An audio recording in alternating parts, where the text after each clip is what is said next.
"Let me solve this case," said the cleaning lady, in order to save the company. 11 lawyers had failed, but a humble housekeeper found the solution in just 2 minutes. And what the millionaire CEO did next surprised everyone. Clara Evans was urgently called to clean the floor of the meeting room, where one of the stressed lawyers had spilled a glass of water. In the chaos, she entered pushing her cleaning cart, wearing a faded Snoopy t-shirt that clearly showed she hadn't planned to be there at that hour. As she knelt to clean the small, barely visible puddle in the corner, chaos was erupting above her head. Julian Croft, the sharp and serious CEO of Croft and Sterling, had his fingers pressed to his forehead, his eyes narrowed. 11 lawyers were all talking at once, blaming each other, citing legal cases, and contradicting one another under pressure. The atmosphere was tense. Everything revolved around Clause 38B of the contract with the Apex Group. If they couldn't find a legal loophole, the company would not only lose millions, but also the market's trust. And for Julian, that was even more precious. "It's a legal bombshell," said one lawyer. "The clause is ironclad. There's no way around it." Julian sighed in frustration. "And to think you all studied at Harvard, Yale, and Columbia just to come up with nothing." Clara moved silently at the back of the room, her mop gliding gracefully, her eyes pretending not to notice anything. But when she looked up at the whiteboard where the clause was written with scribbled notes all around it, she said nonchalantly, "That doesn't look like an ironclad clause. It looks more like a structural problem." It was drafted backward compared to the logic of Article B, 127 of the Federal Contract Code. Silence fell as if someone had unplugged the room. 11 heads turned slowly. Julian's did too. His gray eyes landed on the young woman in faded jeans who was now adjusting her bucket. "How do you know that?" he asked, his voice sharp. Clara turned to him without looking away. "Because I've read it. It's in one of the books I have at home." "What kind of books?" "Civil and contract law. I have a whole collection. A professor who lived in my neighborhood gave them to me. I read a chapter a night after my son goes to bed." One lawyer let out a mocking cough. Another, clearly annoyed, said, "With all due respect, this is a professional setting." Clara smiled. "And was what I said wrong? Because if it's just a matter of uniform, I can put on a suit tomorrow. I bought one by accident, thinking it was a sweatshirt."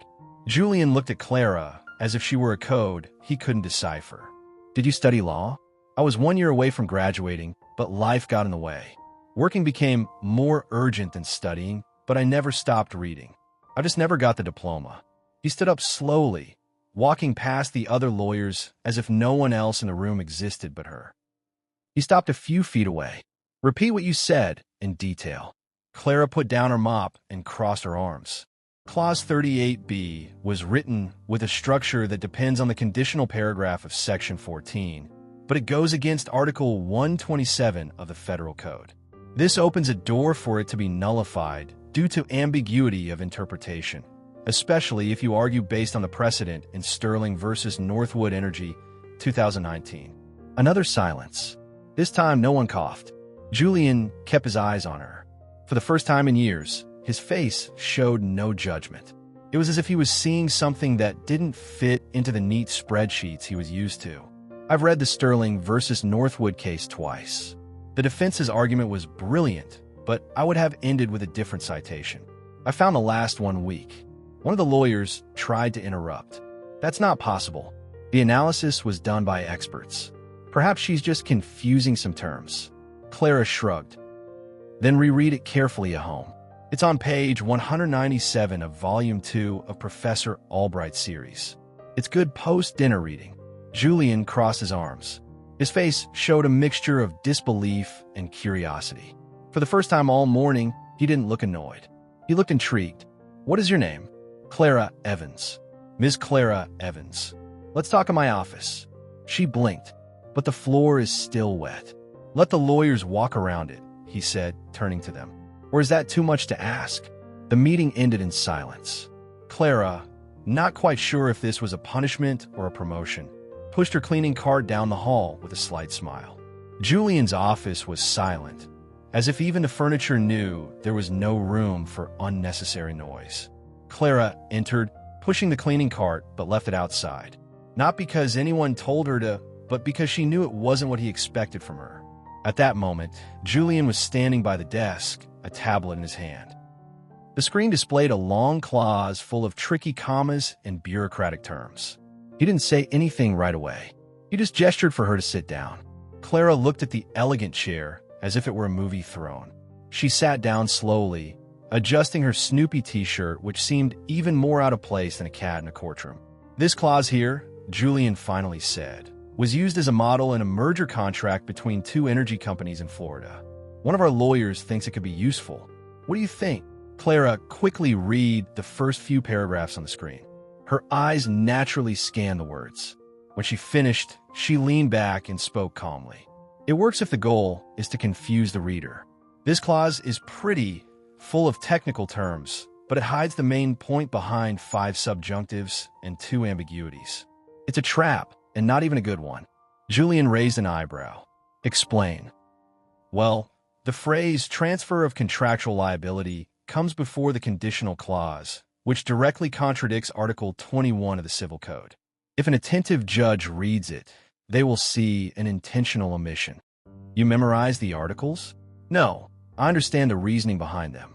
The number is just the address. The content is what matters.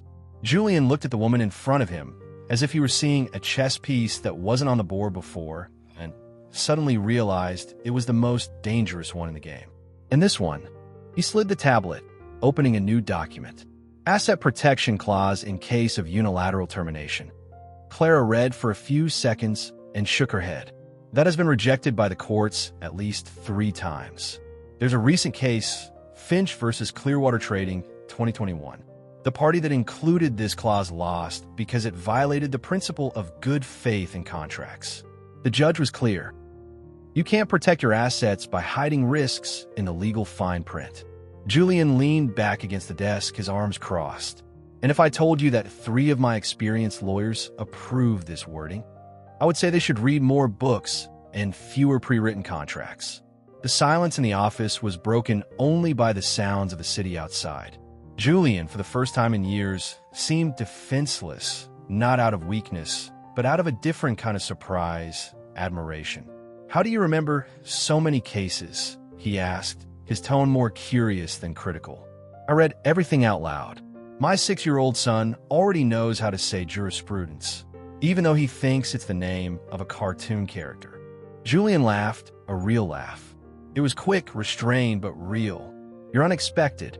I tend to have that effect on heavy cleaning days. He walked over to the desk and picked up a blue folder, placing it in front of her. Here is the contract we're trying to protect. If Apex manages to invalidate Clause 38B, they'll have an opening to cancel the entire agreement. It would be disastrous. Clara opened the folder and studied the pages. You forgot to use a generic severability clause in the closing section of the contract. A careful lawyer would have added it automatically. But sometimes geniuses forget the obvious. Julian frowned. Are you saying our lawyers were negligent? I'm saying that sometimes vanity takes the place of prudence. And when that happens, the contract ends up with too much ego and not enough caution. He looked at her, not with his usual severity. It was almost as if he was trying to understand where all this was coming from. You studied law but didn't finish. 3.5 years. I stopped because I had to choose between a degree and milk in the fridge. My ex said he wasn't ready to be a father, but the baby came anyway, and books don't cry at night, you know. So, I studied when I could and worked when I had to. Julian nodded without judgment, simply taking it in. You know, you can't act as a lawyer. It's illegal. I know. I'm not going to sign anything or represent anyone, but I can think, observe, suggest. That's still allowed. He turned his back to her and looked out the window. The city lights seemed less bright than the mind he had just discovered within his own company. I need you, he said, still looking out. But no one must know. Clara crossed her legs, relaxed like a secret agent, or rather a strategic ally.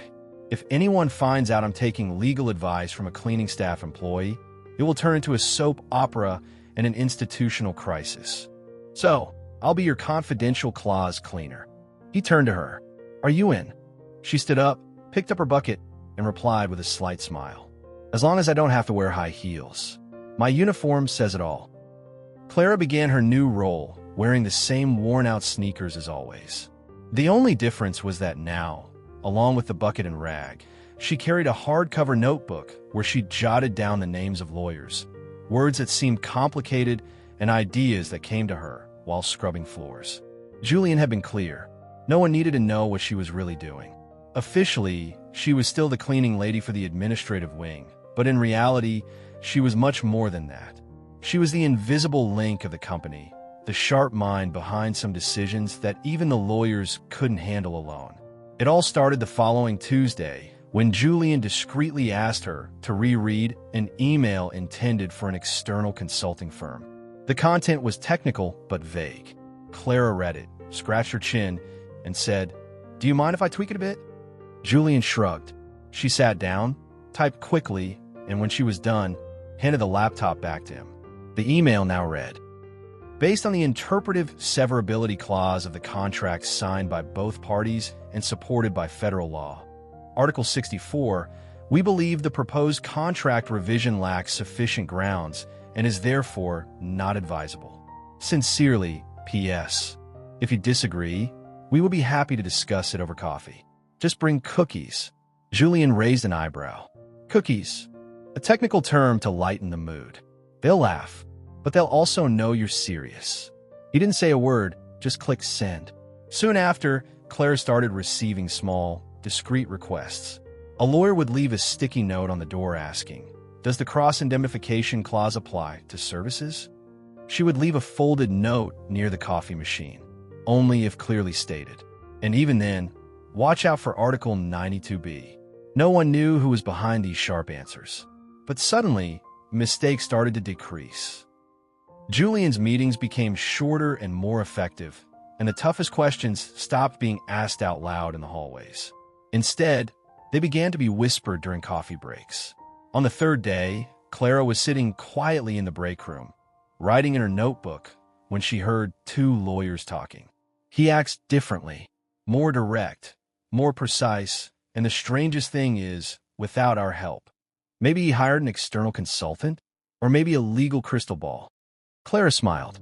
So far, no one suspected her, but it wouldn't last. The conflict erupted on a Friday morning when Ethan Vance, young, pompous, and with an ego big enough to need its own ID badge, walked into the back office and caught Clara answering an email on Julian's computer. "What are you doing here?" She looked at him calmly. "I'm answering a legal email about a merger and a reversibility clause. Want to take a look?" He rushed over, indignant. "This is a clear violation of procedure. You're not even supposed to use this system. You're just a cleaning lady." Clara took a deep breath. There was no anger in her posture, just the steady stance of someone who refuses to be belittled. Anyone can read the law, but understanding its soul is a privilege for those who study beyond the page, she said, looking him straight in the eye. Ethan frowned. "That's not in the code." "No, it's not. It's from the preface of Professor Albright's book, the same professor who teaches your postgraduate courses. I got it from his book."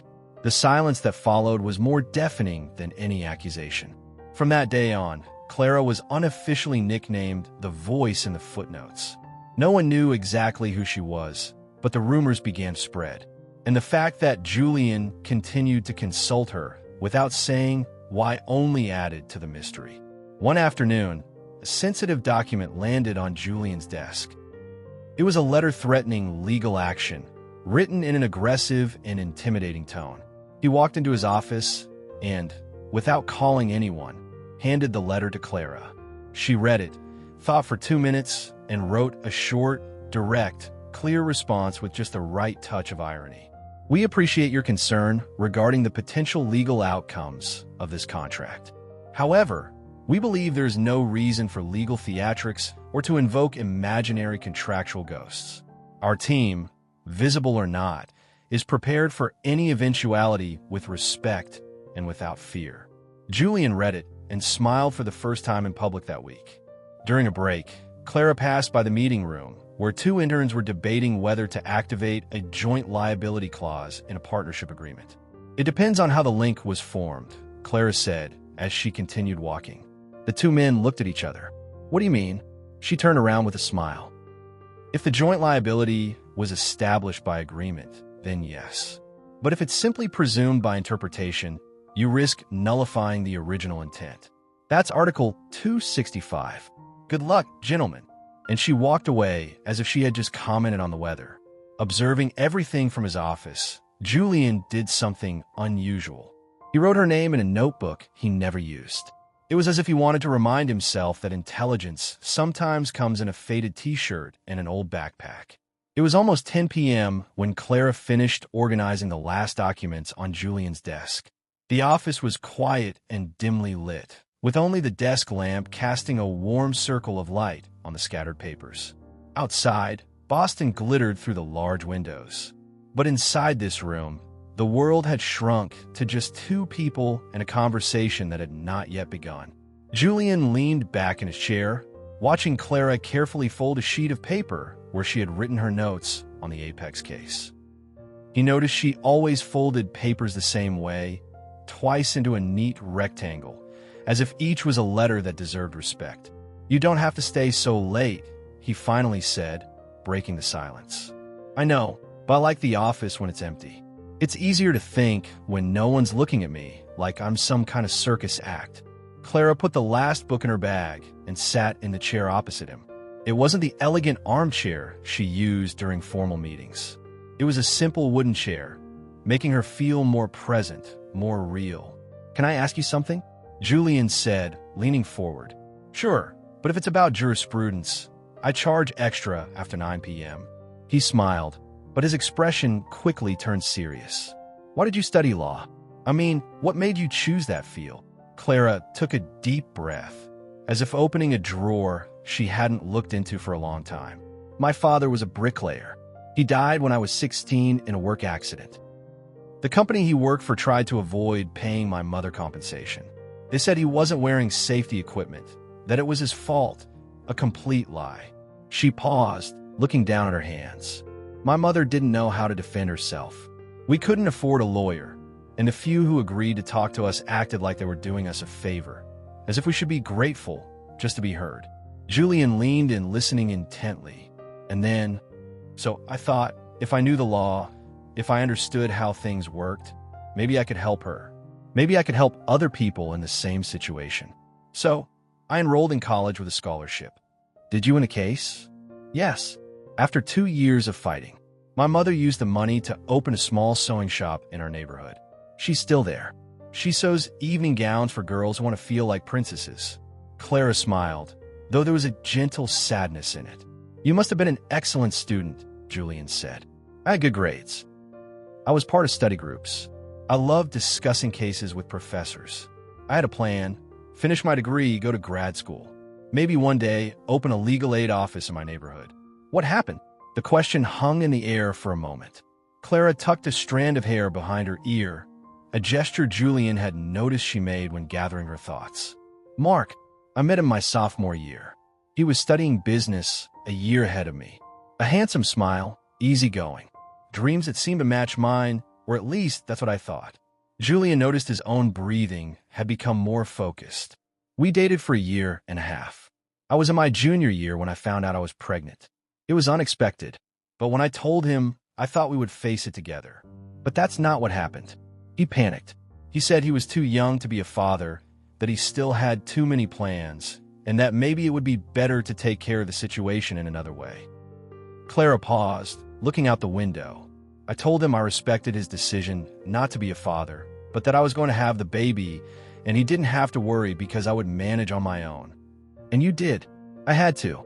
I dropped out in the middle of my junior year. The scholarship didn't cover daycare, and my mother was already busy with the shop, so she couldn't take care of Leo all the time. I needed to work." Julian felt something stir in his chest, a mixture of admiration and frustration he couldn't quite name. "And Mark?" "He disappeared. He literally moved to another city after graduation. I never saw him again. Leo used to ask about his father when he was little, but not anymore. I think he understands that we are a complete family as we are." "And you never thought about going back to college?" Clara gave a small, silent laugh. "I thought about it every night when I put Leo to bed and opened the books I managed to borrow or buy secondhand at fairs. But then I realized something. I never stopped studying. I just changed how I did it. She got up and went to the window, looking at the city lights. I started going to the neighborhood library. They had a small legal section, but it was comprehensive. Professor Albright, the same one I mentioned to Ethan, gave extra classes there on Saturdays. When he heard my story, he started lending me books. Lending you books? At first, yes. Then when he saw that I was really studying them, taking notes, understanding what I was reading, he started giving me the books. He said, "Books are meant to be read, not to sit on a shelf for decoration." Julian also stood up, coming to stand beside her at the window.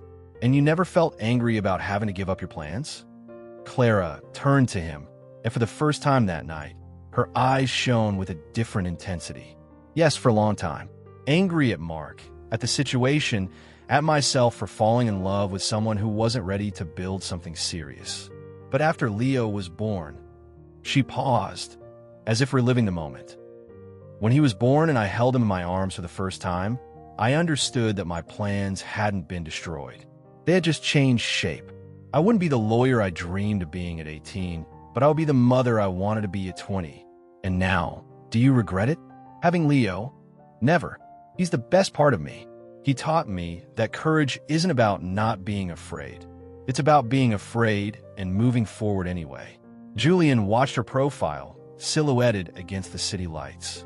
There was something in Clara he had never seen before. A kind of strength that didn't come from trying to prove anything to anyone, but from knowing exactly who she was. "And you still study?" Every night after he falls asleep, I open my books.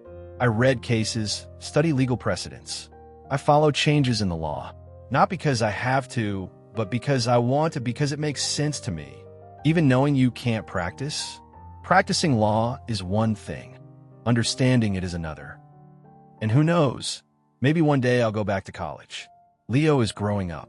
He's becoming more independent. Maybe it will be time to finish what I started. Julian felt a strange emotion rise in his chest. It was admiration, yes, but more than that. It was as if he were standing before someone who had turned every obstacle into a step, every fall into a push to climb higher. "You're remarkable," he said. The word came out with more feeling than he had intended. "I'm a single mother who cleans offices and reads law books in her spare time. Nothing very remarkable about that. You're wrong. You took a situation that could have destroyed you and turned it into strength. You raised a child alone, never stopped learning, never lost your kindness or your sense of humor. And on top of all that, you solved problems that lawyers with doctorates can't figure out." Clara smiled, but there was a moist glimmer in her eyes.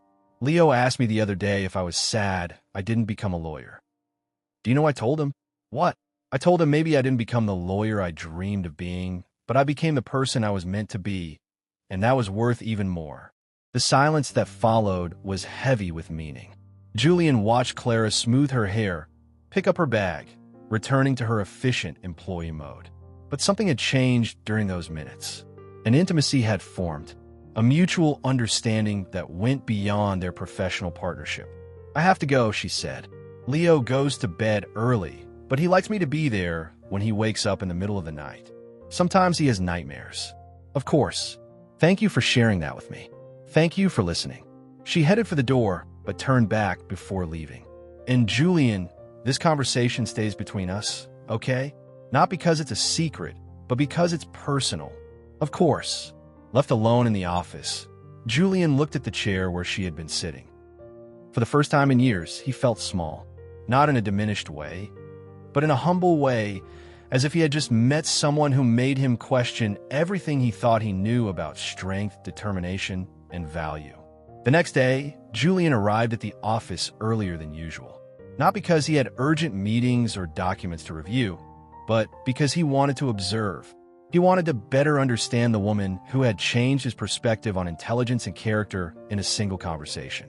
He strategically positioned himself in the break room, from where he could see the main corridor. At 8 a.m., Clara came in with her blue uniform and old backpack.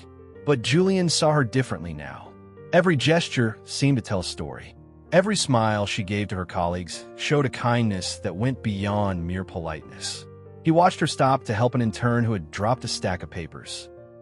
Instead of just helping him pick them up, she organized them by date and handed them back with a joke about how papers have a life of their own in law firms.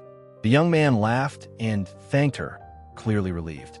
Later, during a meeting with the legal team, Julian found himself wondering what Clara would say about each point discussed.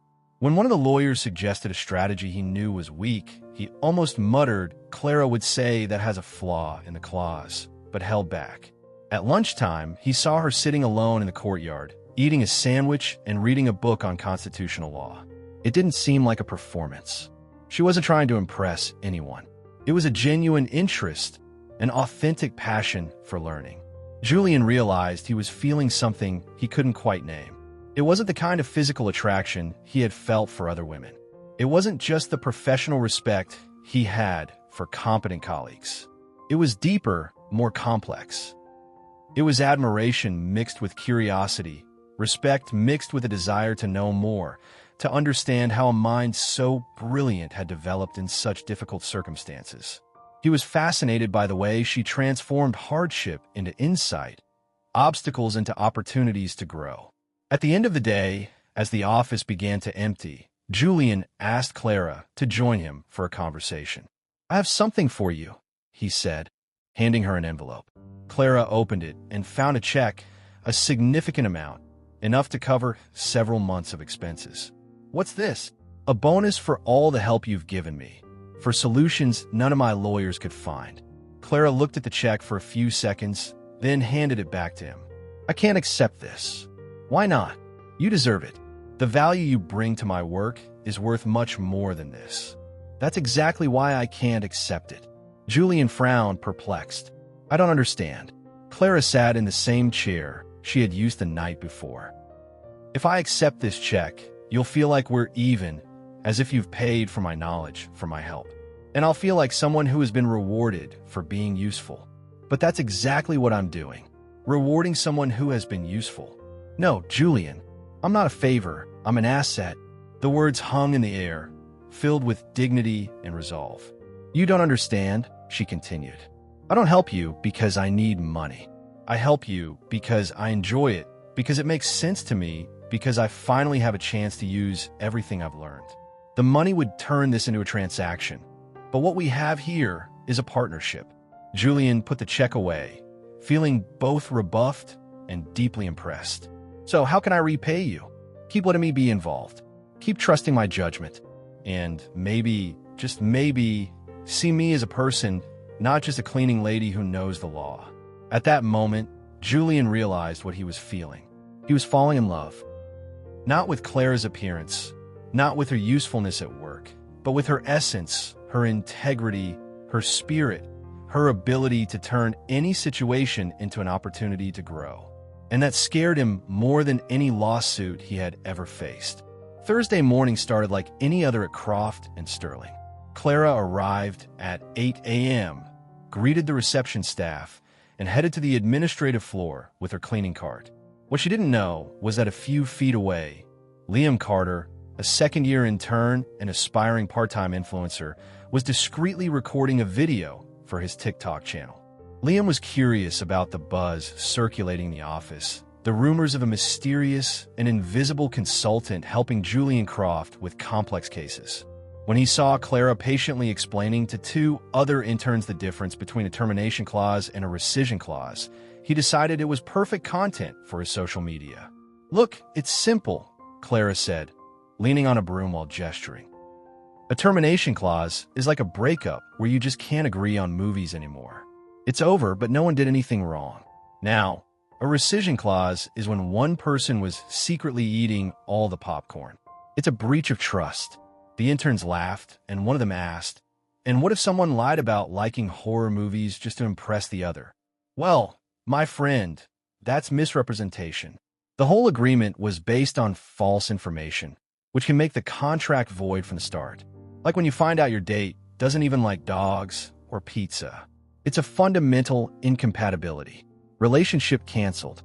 Liam kept recording, fascinated by how Clara explained concepts that his professors took hours to make half as clear. "And how do we know which one to use in each case?" Another intern asked. Main question, was there bad faith? If so, it's rescission. If not, it's just termination. It's like breaking up via text or in person. Either way, it's over. But one is a bit more respectful than the other. Clara grabbed her rag and prepared to get back to work. But one of the guys had another question. What if both people want out of the contract for different reasons? Then you have an amicable divorce with a fight over who keeps the dog. Bilateral termination with a specific division clause. Each takes back what they brought in, but you have to decide who keeps the shared Netflix account. The three burst out laughing, and Liam finished the recording with a close-up on Clara's face as she gave a casual wave to the camera. Folks, you just witnessed the best contract law class in history, taught by the most unlikely expert in the fanciest law firm in Boston. This is what access to knowledge looks like. Liam posted the video on TikTok at 2 p.m. with a caption, "Office cleaning lady explains contract law better than your Harvard professor.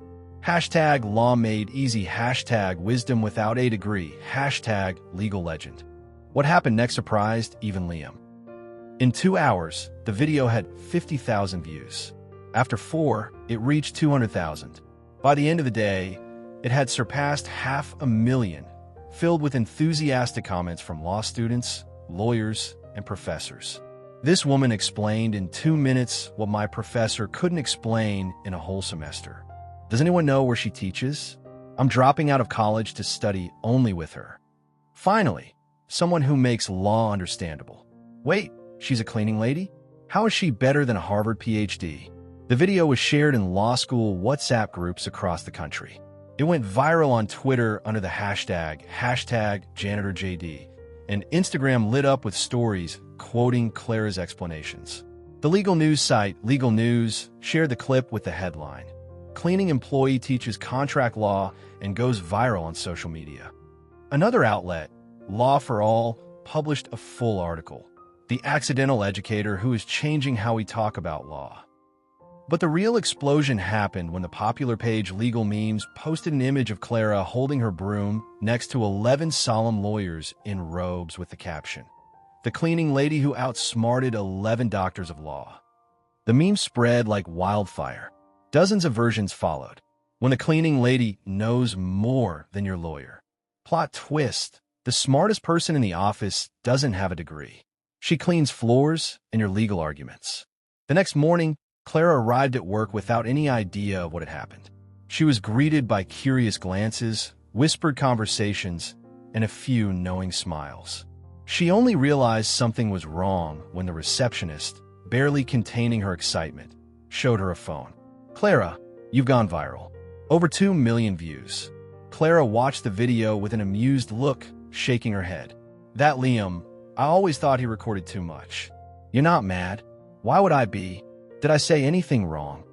"No, but you didn't ask to be filmed." "True, but I didn't say anything confidential either.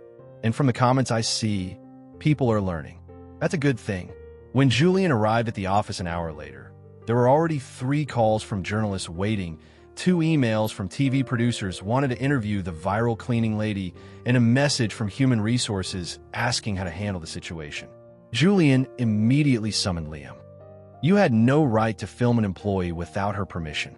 Mr. Croft, I didn't know it would go viral like this. It was just a silly video for my followers. Take the video down now." "But sir, it's already been shared thousands of times. Even if I delete it, it won't change much. And technically, I recorded it in a public area of the office, and she didn't say anything about not wanting to be filmed." Julian took a deep breath, trying to control his irritation. He wasn't angry about Clara's success, but worried about the possible consequences. The firm could be questioned about its hiring practices, about why a cleaning employee had such advanced legal knowledge, about the overall competence of the legal team. He summoned Clara for a private conversation. "Clara, we need to talk about this situation. The video, I saw it. It's funny. Do you understand the implications? The press might want to talk to you, dig into your story, ask why you're not practicing law. And I'll answer with the truth, that I studied law, that I didn't finish for personal reasons, but that I continued to study because I enjoy it. What's the problem?" "The problem is that this could create a delicate situation for the firm. People will question our competence, Ask why we're relying on a cleaning employee to solve complex cases. Clara crossed her arms, adopting a more serious tone. Julian, are you ashamed of me? The question took him by surprise. That's not it. Then what is it? Did I share confidential information? Violate a protocol? Disrespect a client? No, but then let me ask you something. Would you rather have a team that pretends to know everything or someone who truly understands a subject, regardless of their job title? Julian remained silent for a few seconds. You're right. I'm sorry. It's just that this kind of attention could complicate our partnership. Our partnership has always been complicated, Julian, since day one, and it has worked anyway. She stood up and walked to the window. You know what I think about this video? If people are laughing at me, I hope they learned something in the process. How many law students do you think understood concepts that were stuck in their heads just because I used analogies with relationships and Netflix? Probably a lot. So the video serve a purpose. And if it causes problems for the firm, we'll handle them. But I'm not going to hide just because people found out that intelligence doesn't come with a diploma. Julian looked at her once more, impressed by her ability to turn a potentially delicate situation into an opportunity for reflection. You're not afraid of being judged? Julian, I'm a single mother, a cleaning lady who studies law during her breaks. If I were afraid of judgment, I wouldn't even leave my house. What matters to me is, am I doing something useful? Am I helping someone? Am I being true to myself? And you are. I am. So let the memes come, the interviews, the questions. I'll answer everything as naturally as I explain the clauses of a contract. That afternoon, when 3 more media outlets asked to interview the cleaning lady who had become a phenomenon, Julian didn't try to block them. Instead, he asked Clara if she needed anything. Just promise me one thing, she said. What? If a journalist asks about my boss, tell them he's the smartest person I know. Because it's true, and because intelligence recognizes intelligence. It was official. Julian was completely in love. The case of Apex versus Croft and Sterling was scheduled for Monday at 9 in the morning at the Boston Superior Court. It was the kind of trial that would determine not only the firm's financial future, but also its reputation in the market. $60 million at stake, plus the credibility Julian had built over 15 years of work. The Friday before, the tension in the office was palpable. Lawyers reviewed arguments, checked precedents, and exchanged nervous glances in the hallways. Everyone knew the defense strategy rested on a complex interpretation of Clause 38B, the same clause Clara had flagged as problematic weeks before. Julian was in his office, surrounded by piles of documents and 3 senior lawyers who seemed more anxious than confident. The argument is solid, said David Chun, the most experienced of the team. But the prosecution will attack our interpretation of the severability clause. And if they cite the Morrison versus Atlantic precedent, asked Emily, the second in command, our defense will be weakened. Julian rubbed his temples. He had studied the case for weeks, but something was still bothering him. There was a piece of the puzzle that didn't quite fit. That's when Clara knocked on the door. Excuse me, may I come in? Of course. She was carrying a tray with coffee and a folder under her arm. I brought you coffee, and, well, I heard you talking about Morrison versus Atlantic. David raised an eyebrow. And you're worrying about the wrong precedent. The room fell silent. Clara placed the tray on the table and opened her folder. The Morrison versus Atlantic decision was partially overturned 6 months later by Hamilton versus Shore Industries. The interpretation you're worried about is no longer valid. Emily quickly flipped through her documents. That's not in our research. That's because it was published in a lesser-known journal, not in the major law reviews, but completely changed the legal precedent. What you should be wary of is Nelson versus Phoenix Corp. from 2 months ago. Julian leaned forward. Explain. The Nelson case introduced a new way of interpreting ambiguous clauses in merger contracts. If the prosecution cites that case, then yes, you have a problem. But you also have a solution. She pulled up a chair and sat between them, spreading papers on the table. In Nelson, the judge used a strictly literal reading of the law, ignoring the historical context. But there's an older case, Fitzgerald versus Morgan Steel from 1987, That fits our situation perfectly. Over the next 2 hours, Clara completely restructured the defense strategy. She didn't just point out the weaknesses in their initial arguments. She built a new, solid approach based on precedents the other lawyers weren't even aware of.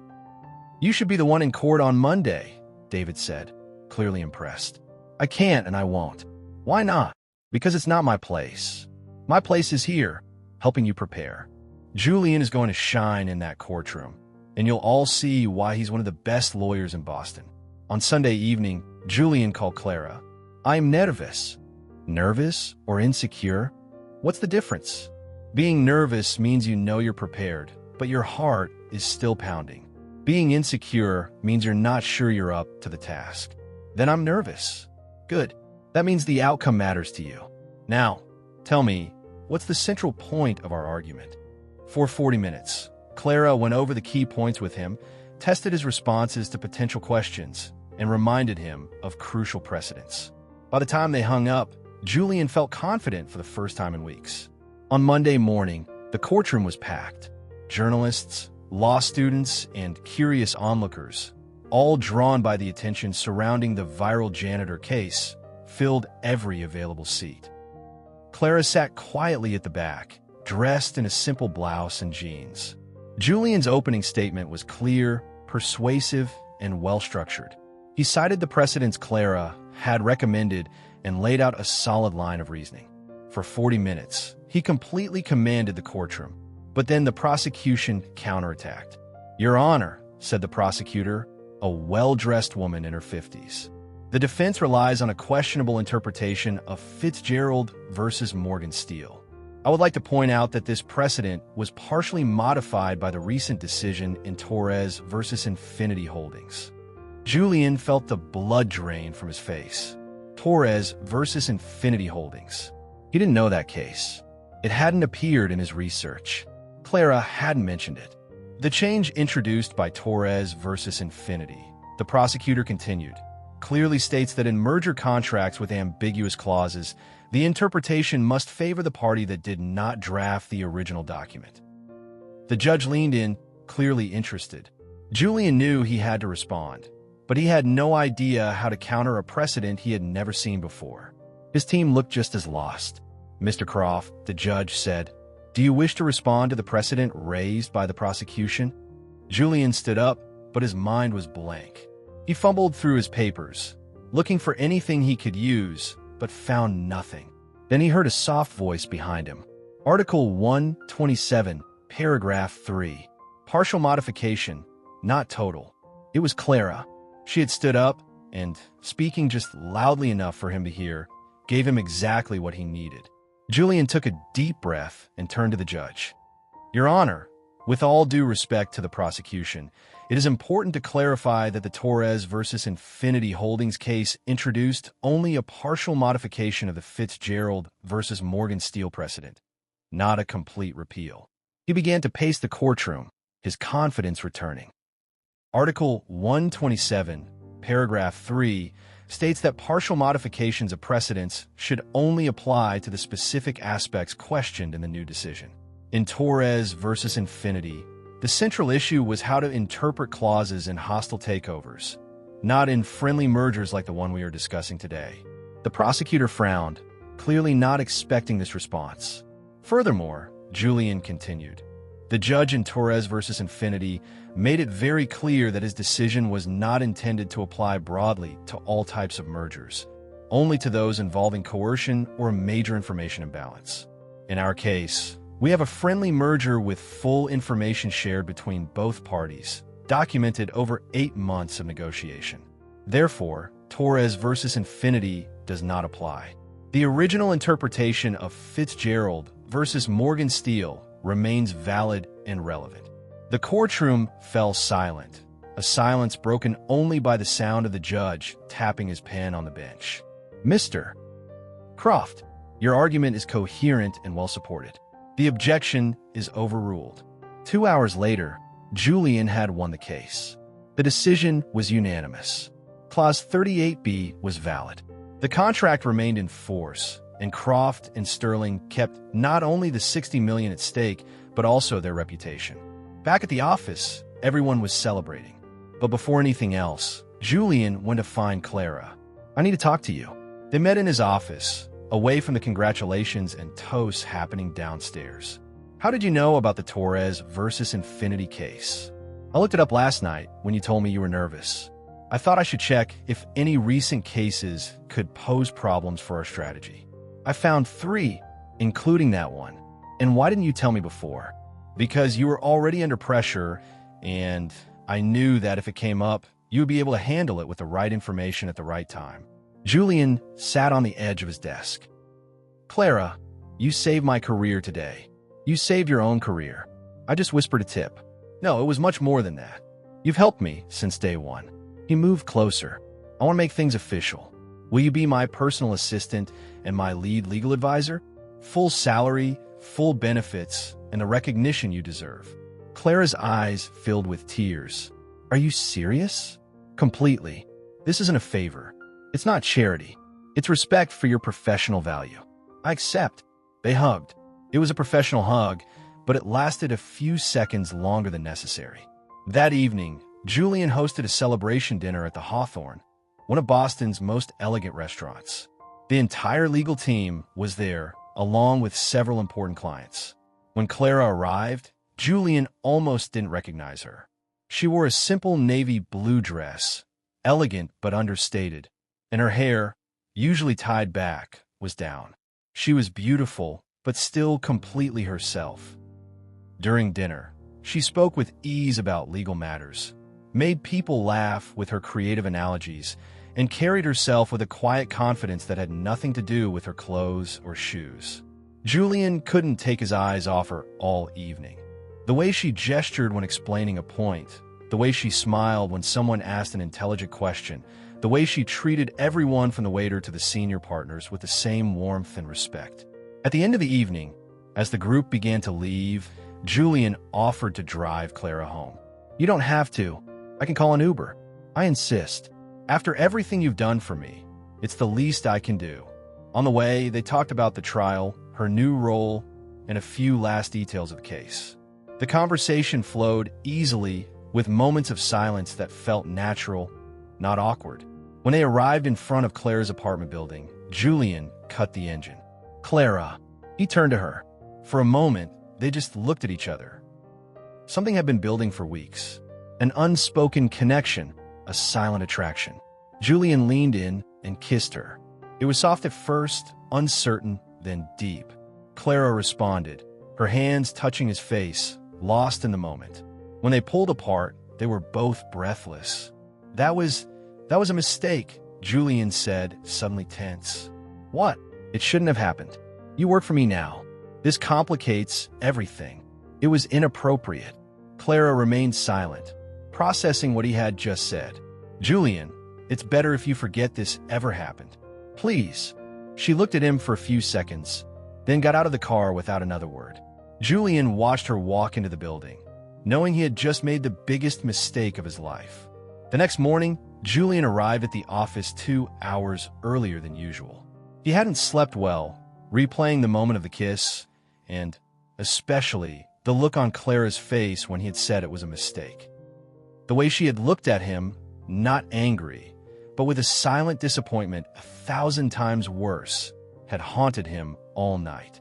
At 9 a.m., when Clara arrived at work, she found a bouquet of white roses on her new desk, a real desk with drawers and everything, on the administrative floor. It was an elegant and expensive arrangement, the kind that cost more than her previous week's salary. The attached card simply said, "I apologize for my inappropriate behavior yesterday. JC." Clara looked at the flowers for a few seconds, then calmly walked to Julian's office. He was on the phone, but ended the call when he saw her enter carrying the bouquet. "Clara, they're very pretty," she said, placing the flowers on his desk. "But I'm allergic." "Allergic to roses?" "Allergic to fragrant and expensive apologies." She left a small folded note next to the bouquet and walked out before he could respond. The note read, "Next time you want to apologize, try talking. Flowers die in a week. Honest words last forever." Over the next few days, Julian tried to approach her in more subtle ways. He left a coffee from her favorite neighborhood cafe on her desk, a small local spot near her home, very different from the gourmet coffee at the office. Clara thanked him politely, drank it, but made it clear that professional courtesy didn't erase personal discomfort. When he offered to help organize the legal library she had requested for her new office, Clara replied, "Thank you, but I'll manage. I always have." There was no hostility in her voice, just a firm establishment of a boundary that hadn't existed before that unresolved kiss. On Wednesday, Julian tried a different approach. During a meeting about a new case, he asked for Clara's opinion in front of the entire legal team. "Our new advisor certainly has a valuable perspective on this issue," he said, looking directly at her. Clara responded with perfect professionalism, gave precise suggestions, and helped resolve a deadlock that had stalled the discussion for 2 hours. But when the meeting ended and the other lawyers left, praising her contribution, she turned to Julian. "Don't use my work to try to fix what's broken outside of it. That's not what and you don't need to. My work speaks for itself. It always has. I don't need you to validate me professionally to compensate for what happened personally." On Thursday, Julian left a book on her desk, New Precedents in Contract Law, a collection published the previous week. It was exactly the kind of reading he knew she would love. Clara flipped through it, clearly interested in the content, but returned it at the end of the day with a sticky note. "Thanks for the loan. I've already ordered my own copy."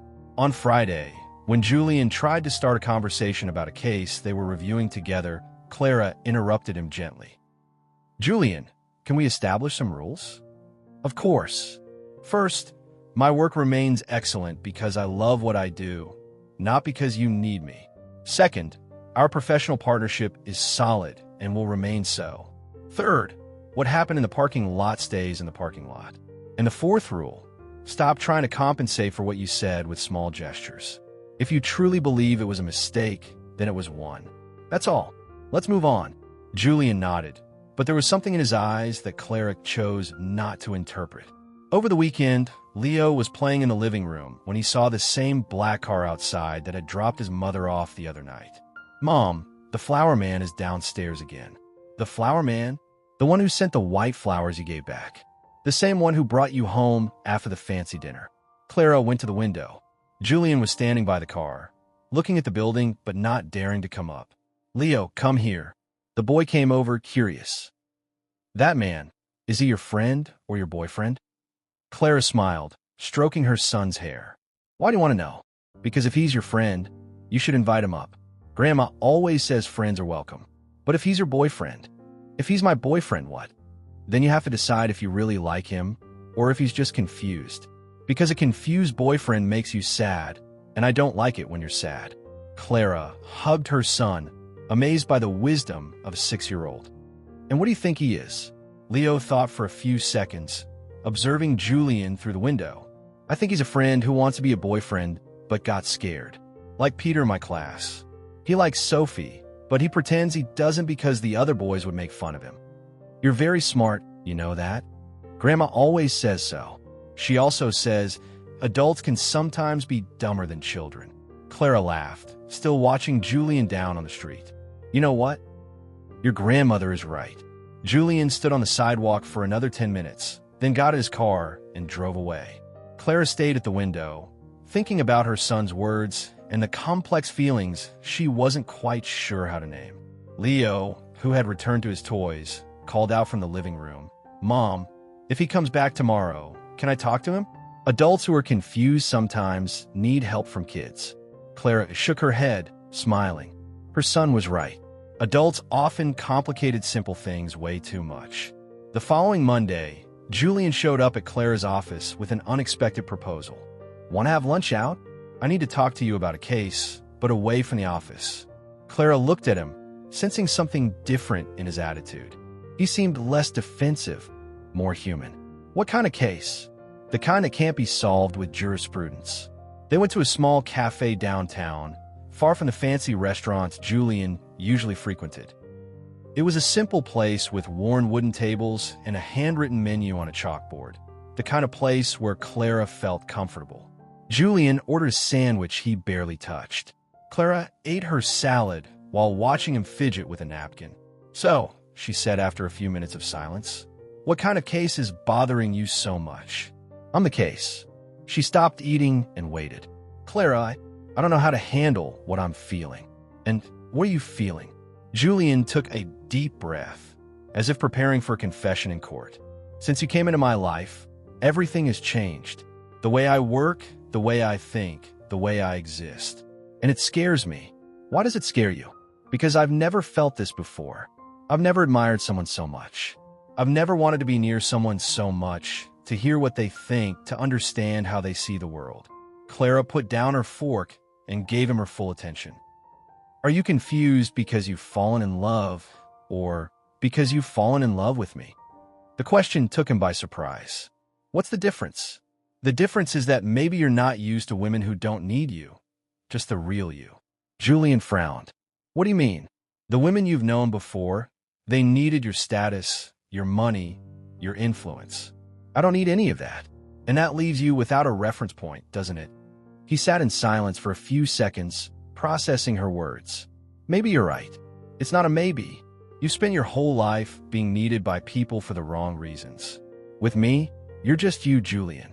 Not the CEO, not the rich guy, just the smart man who asks good questions and sometimes laughs at my bad jokes.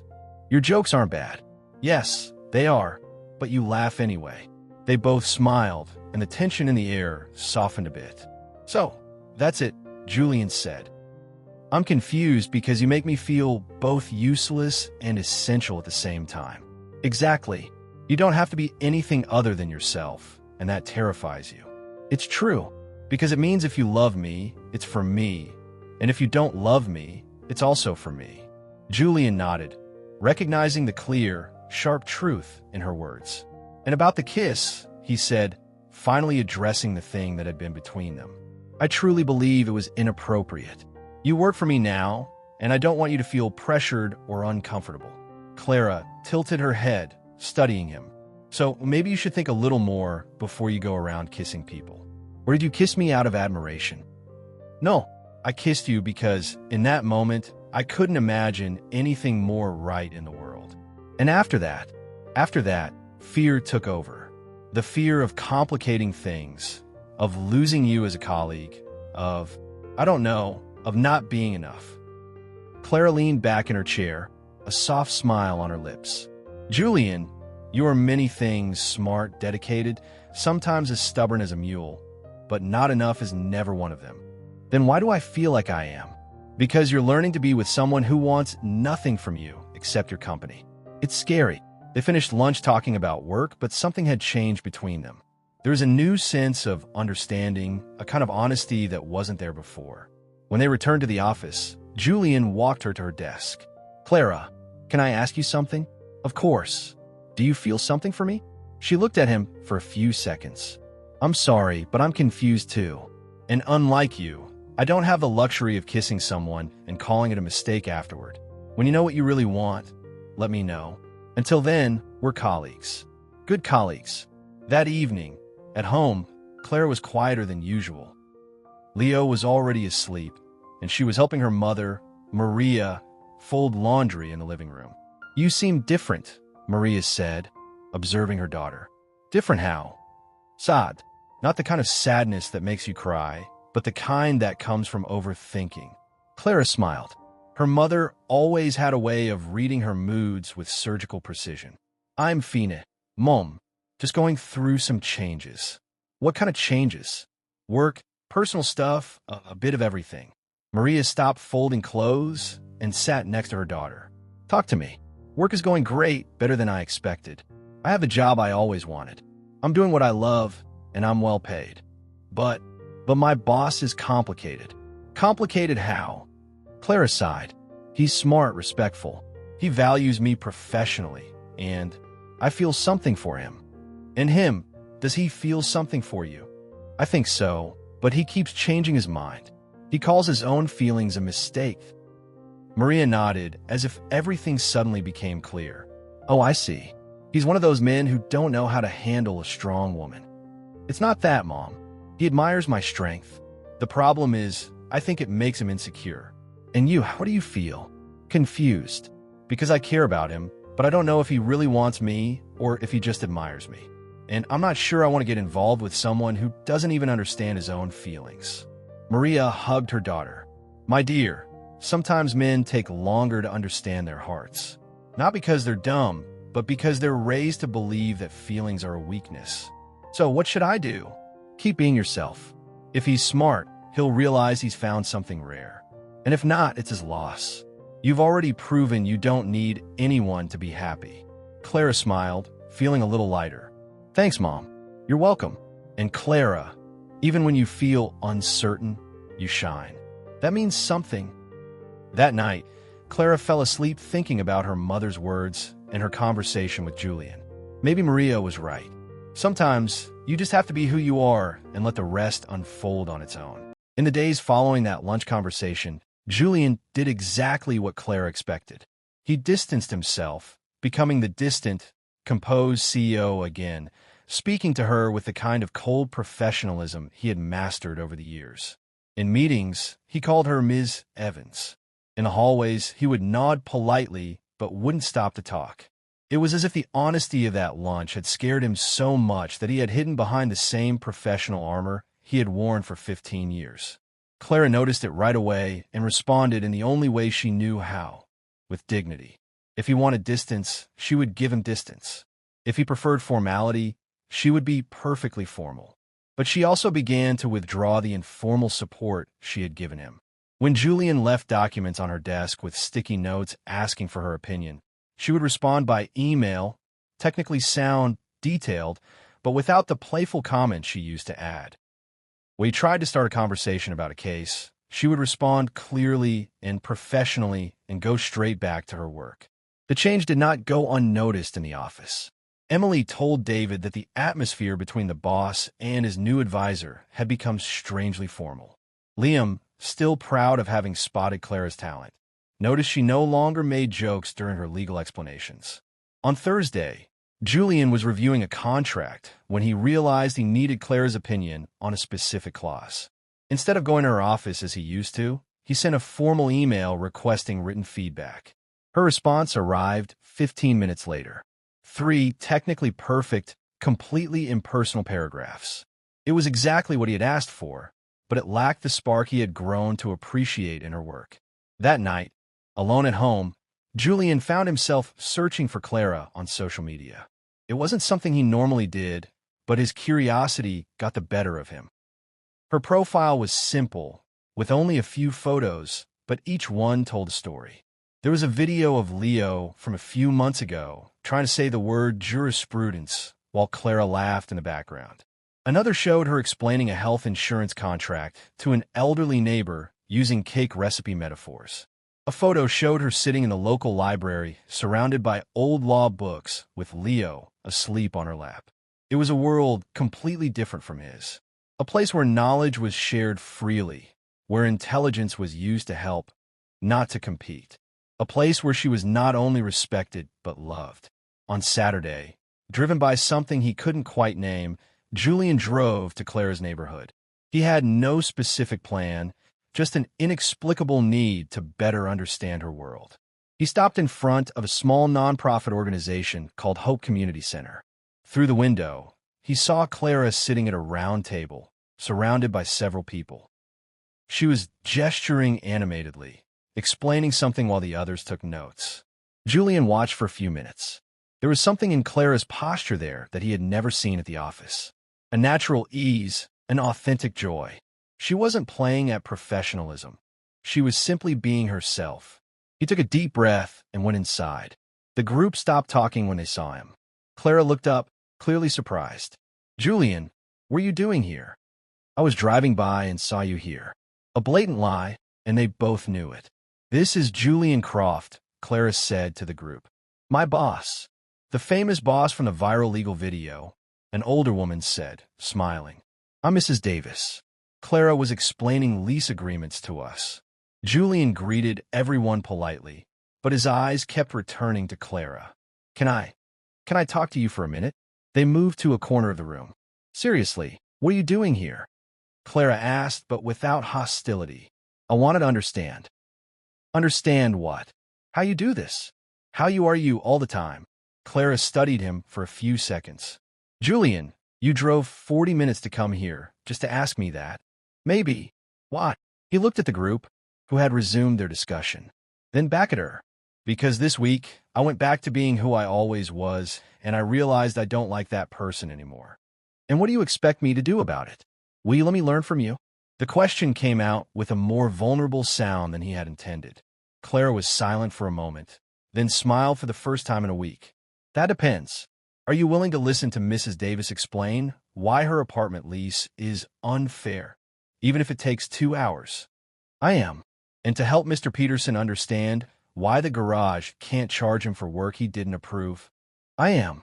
And to do it without feeling superior to anyone here. Julian looked around, seeing for the first time not people in need of help, but people with knowledge and experience in things he had never imagined. I'm willing to try. Clara nodded. Then have a seat.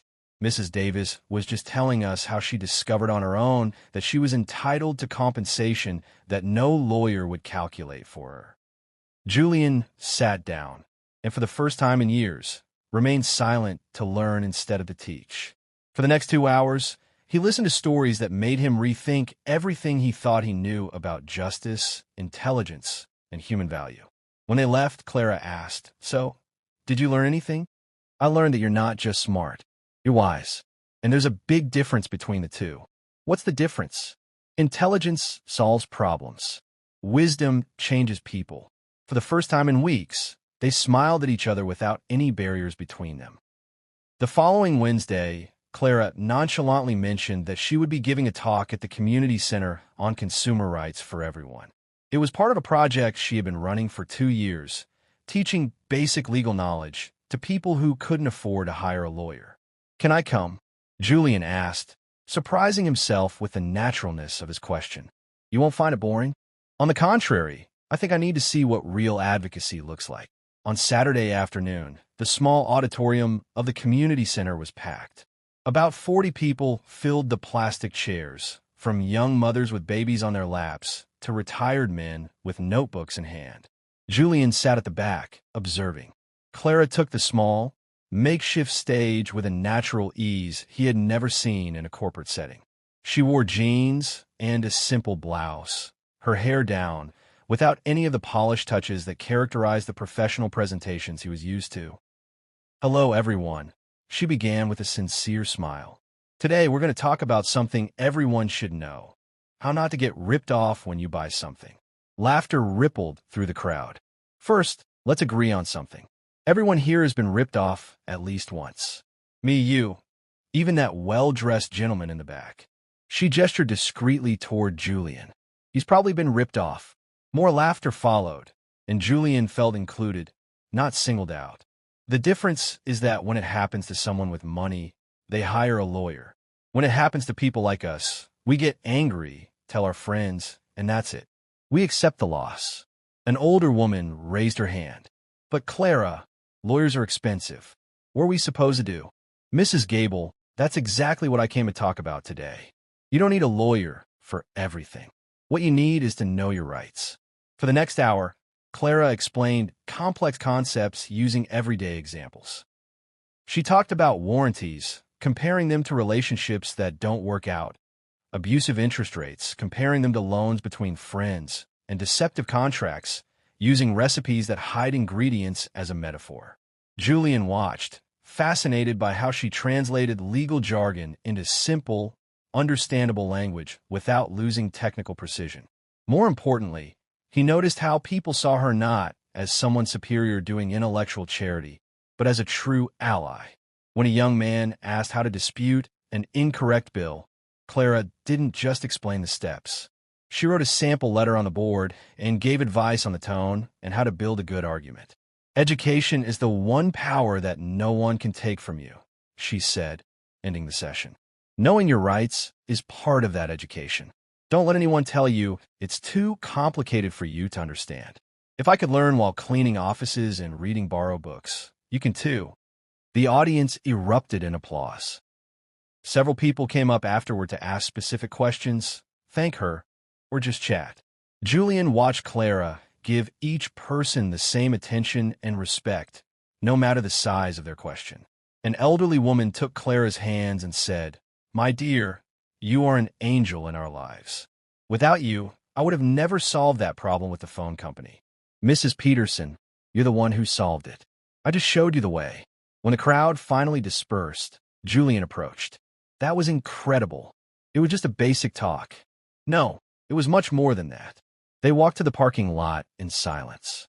Julian seemed lost in thought. "Can I ask you something?" he finally said. "Of course.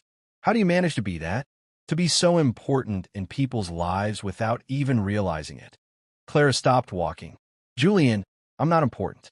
I just share what I know. That's exactly it. You don't hoard knowledge to have power over people. You use knowledge to empower people." He looked at her with a mixture of admiration and something that resembled sadness. "You're everything I wanted to be and never could be." "What do you mean?" "I've spent my whole life accumulating knowledge to stand out, to be better than others. You use yours to lift people up. It's the complete opposite of everything I've built." Clara gently touched his arm. "Julian, it's not too late to change how you use what you know." "You think so? I'm sure of it." At that moment, Leo ran out of the community center, followed by Maria. "Mom, you were amazing," the boy shouted, throwing himself into Clara's arms. "Leo, this is Julian." "Julian, my son Leo, and my mother Maria." Leo looked at Julian with curious eyes. "You're the guy with the black car, the one who's always confused." "Lao," Clara scolded, embarrassed. Julian laughed. "Yeah, that's me, the confused one." Maria extended her hand with a warm smile. "A pleasure to meet you, Julian. Clara talks a lot about you." "I hope it's all good." "It is. She says you're very smart, but you still need to learn to trust your feelings more." Clara blushed. "Mom." "What?" "It's true." Maria turned to Julian. "Can I give you some advice, young man?" "Please. My daughter isn't complicated. She just won't accept being treated as a second choice. If you love her, be brave enough to admit it. If not, be honest enough to let her move on." Julian nodded, touched by Maria's gentle honesty. "Thank you for the advice, Mrs. Maria."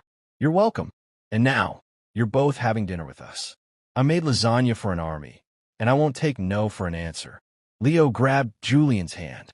"Do you like lasagna? Grandma makes the best in the world." Julian looked at Clara, who gave a slight shrug with a smile. "Looks like your evening is planned." "Looks like it." And for the first time in years, Julian felt truly at home.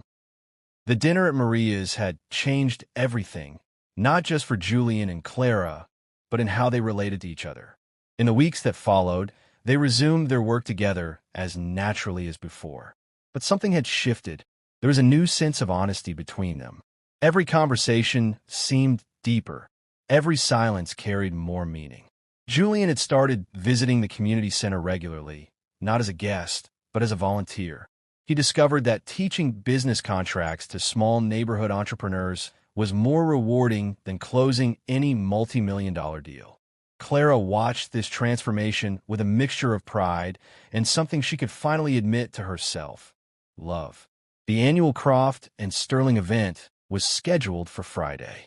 It was a tradition, an elegant evening where clients, partners, and employees gathered to celebrate the year's successes. Julian always gave the keynote speech, a technical summary of the firm's victories and milestones. But this time it will be different. That morning, he went to find Clara. "I need you to be there tonight. I always help organize the events." "Of course, I'll be there." "No, I need you to be there as Clara, not as an employee." She looked at him, perplexed. "What are you planning?" "Something I should have done a long time ago." That evening, the main hall of Croft and Sterling had been transformed. Golden lights, elegant arrangements, soft music. About 200 people mingled, sipping cocktails and chatting. Clara arrived in a simple but elegant black dress she had bought especially for the occasion. She carried a small clutch and a nervous smile. Leo was at home with Maria after making his mother promise to tell him all about the party the next day. "You look beautiful," Julian said when he saw her. And for the first time, she didn't take it as a professional courtesy. "You look very elegant, too." He wore a perfect black tuxedo, but there was something different in his posture, less rigid, more human. During the cocktail hour, Clara chatted easily with clients and colleagues. Several recognized her as the viral cleaning lady, and she responded to the jokes with humor and grace. Julian watched from a distance, noticing how she turned every interaction into something real. Emily, the firm's number 2, approached Clara. "Can I confess something? When I heard Julian had promoted you, I was skeptical. I thought it was just a PR stunt after the video went viral. And now, I understand why he says you're the smartest person in the office, and why he's acting so differently. Differently how? More human, happier, more himself." When it was time for the speech, Julian took the small stage at the front of the room and gently tapped his glass to get everyone's attention. "Good evening, everyone. Thank you for joining us once again." The room quieted, expecting the usual speech about numbers and achievements. "Every year, I stand up here to talk about our victories, the cases we've won, the clients we've acquired, the goals we've surpassed. And every year, you listen politely while I go over the statistics and thank everyone for the team effort." A few stifled laughs rippled through the room. "This year is different. Because this year, I learned something that has completely changed how I see success." Julian found Clara in the crowd. She was standing near the side wall, holding a glass of wine she had barely touched. "I learned that intelligence isn't measured by a diploma. Leadership isn't measured by hierarchy, and value isn't measured by a price tag." Curious murmurs began to stir. "You all know that this year has been the best in our firm's history. Lawsuits won, million-dollar contracts closed, expansion into 3 new states. Impressive numbers." He paused, his eyes still fixed on Clara. "But none of this happened because I'm some kind of business genius. It happened because I met someone who taught me to see beyond the numbers. Someone who showed me that true law doesn't always happen in boardrooms with city views, but in community centers where ordinary people learn their rights." The room was now completely silent, everyone listening intently. "This person taught me that knowledge is only power when it's shared, that intelligence only matters when it lifts others up, and that the greatest success isn't winning a $60 million case. It's helping a 70-year-old woman understand why she doesn't have to pay for a service she never subscribed to." Julian stepped down from the stage and began walking toward Clara. People parted, creating a path.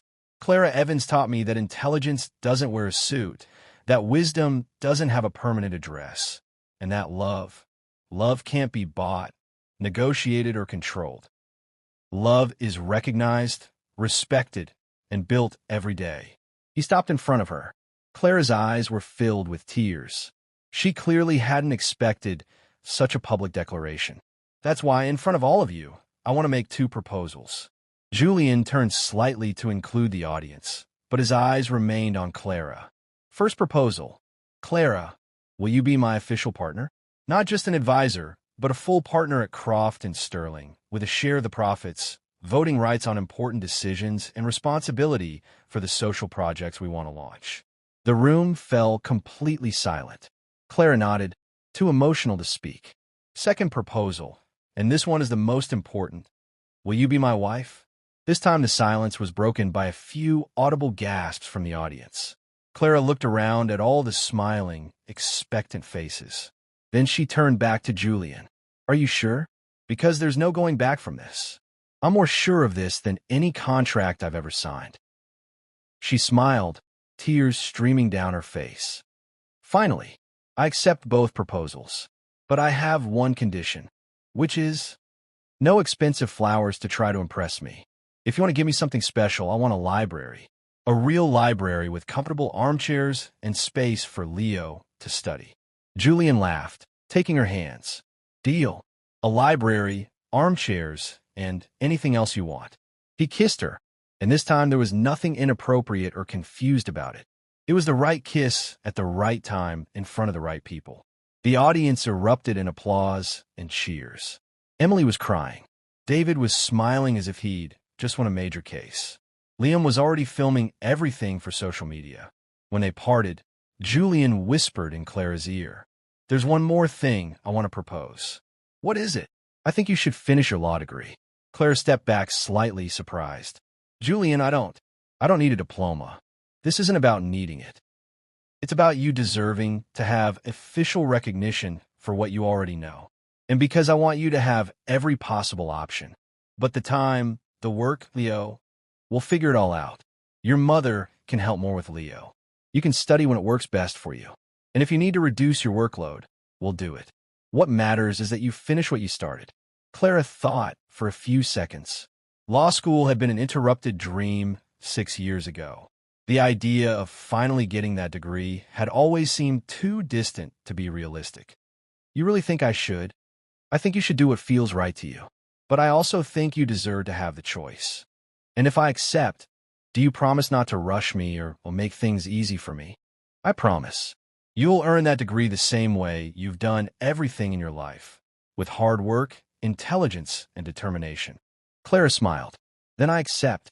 I'll finish my law degree, even knowing it will be a lot. Working, studying, taking care of Leo, I've done harder things. And this time, I won't be doing it alone. Julian kissed her again, and for the first time in years, Clara felt that all her dreams were not just possible. They were inevitable. The following Monday, she was on the phone with the law school's office, inquiring about the re-enrollment process. Maria had immediately offered to help more with Leo, saying it was time for her daughter to finish what she had started properly. And for the first time, Clara realized that having a partner didn't mean depending on someone. It meant building a life together where both their dreams had room to grow. 6 months later, at the same community center where Julian had learned the true meaning of justice, the most unusual wedding Boston had ever seen was taking place. The decorations didn't come from a luxury magazine. They were made by the loving hands of Maria, who had organized a group of neighbors to transform the small auditorium into something magical. Flowers from Mrs. Davis's garden, fabrics borrowed from the local seamstress, lights installed by the neighborhood electricians. Every detail was steeped in history and care. The plastic chairs were decorated with colorful fabric ties. The altar was a simple table covered with a hand-embroidered cloth by Leo's grandmother. Instead of an expensive caterer, there was a potluck table where each family brought a special dish. Julian arrived early, adjusting the simple suit he had chosen so as not to stand out. He watched the final preparations with a smile that Emily, his former employee and now friend, would later describe as if he had finally found his place in the world. The guests were an unlikely mix. Lawyers from the firm sitting next to the cleaning staff, wealthy clients chatting with retired neighbors, law students laughing with community members. Liam, of course, was recording everything to create what he already knew would be the most viral wedding video in American legal history. When the simple music began to play, a playlist Leo had helped compose, Julian took his place at the makeshift altar. For the first time in years, his hands weren't shaking with nerves. He was exactly where he wanted to be. The door opened. Clara entered on Leo's arm. She wore a simple white dress bought from a neighborhood shop and altered by the local seamstress. Her hair was down with a single fresh flower, a sunflower Leo had insisted on, saying, "My mom shines like the sun." Leo wore a small navy blue suit that made him look like a tiny lawyer. He carried a cushion with the rings, walking with a serious expression that made the whole crowd laugh through their tears. Julian watched Clara walk toward him and finally understood the meaning of the word home. It wasn't a place, it was a person. It was this woman who had changed his entire life with wisdom, humor, and a kind of generosity he was still learning to match. When she reached the altar, Leo handed the rings to the officiant, Professor Albright, the same man who had lent Clara her first law books years ago. Before the traditional vows, Clara, surprising everyone, said, "I'd like to say a few words." She turned to the crowd, holding Julian's hands. For a long time, people knew me as the cleaning lady who knew the law. And that's fine. I really do clean things. But over the years, I realized I wasn't just cleaning floors. Her voice was steady, full of quiet emotion. I cleaned up judgments, my own judgments about what I could or couldn't achieve. The judgments of others about what it means to be smart, successful, worthy. She looked at Julian. And I helped someone very special clean up his judgments too, about what it means to lead, to love, and to be truly happy. Maria was crying softly in the front row.